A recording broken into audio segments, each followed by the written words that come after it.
आज हम आप सभी को कार्तिक पूर्णिमा की व्रत कथा सुनाते हैं। अगर आप हमारे चैनल पर नए हैं तो मेरे YouTube चैनल को जरूर सब्सक्राइब कर लीजिएगा। एक पौराणिक कथा के अनुसार तारकासुर नामक एक राक्षस था।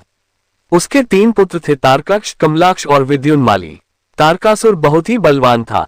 उसने धरती व स्वर्ग पर अपना आतंक मचा रखा था, जिससे परेशान होकर देवताओं ने भगवान शिव से उसका अंत करने के लिए प्रार्थना की।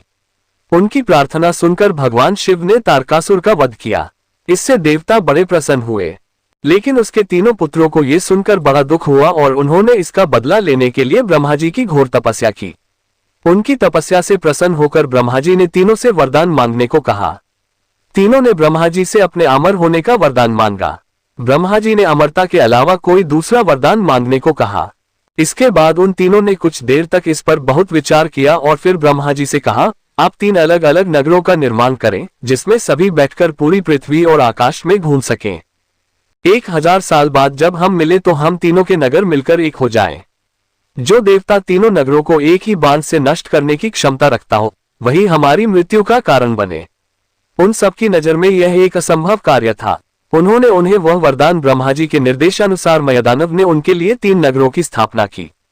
आप तारकाक्ष के लिए सोने का, कमला के लिए चांदी का और विद्युन्माली के लिए लोहे का नगर बनाया गया। तीनों ने मिलकर तीनों लोकों पर अपना अधिकार जमा लिया। इंद्र देवता इन तीनों राक्षसों से बहुत भयभीत हुए और भगवान शंकर की शरण में गए।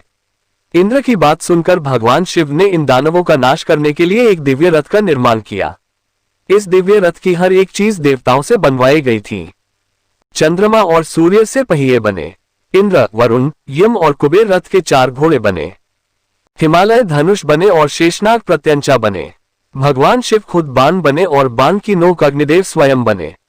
इस दिव्य रथ पर भगवान शिव स्वयं सवार हुए। देवताओं से बने इस रथ और तीनों भाइयों के बीच भयंकर युद्ध हुआ। युद्ध करते समय प्रभु लीला से एक ऐसा समय आया जब तीनों रथ एक ही सीध में आ गए।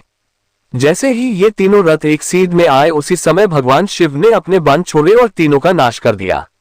इसी वध के बाद भगवान शिव को त्रिपुरारी कहे जाने लगे। प्रेम से बोलिए भोलेनाथ की जय।